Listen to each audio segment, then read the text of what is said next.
Daddy, pinuntahan namin yung yung lupa na nabili natin.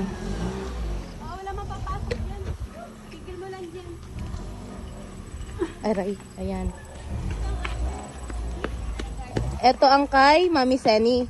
Ayan, isang buong yan. Kalahati rin sa tabi-tabi. Yan si Jay, ang kailangan matanggal. Lumaki na puno eh. Sa iyo yan si Jay. Alin? 2.5 ang hinihingi dyan kung tatanggalin puno. Eh di maganda may puno, no? Tangi, bawal nga. Paano mapagtatay ng bahay? Laki yan ng laki. Pasukan kay CJ. Ito, Alin? sa amin daw. Mula dito CJ, lote mo. Ang ganda sa may puno. Saan kay CJ? Eto, mula dito. May mohon yan eh.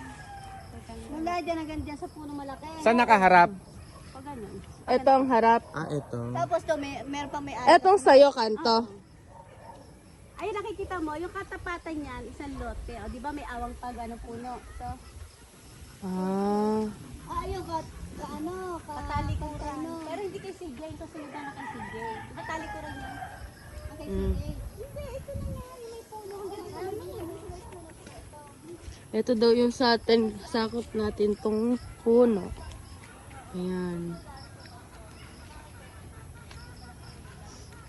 Tapos ito sa atin, itong side na to, simula kay Mami Seni hanggang dito sa puno, ayun yung sa atin.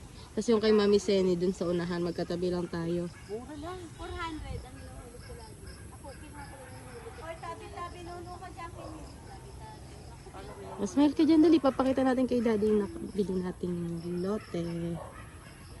Ayan, Daddy ang nabili nating lote. Oh.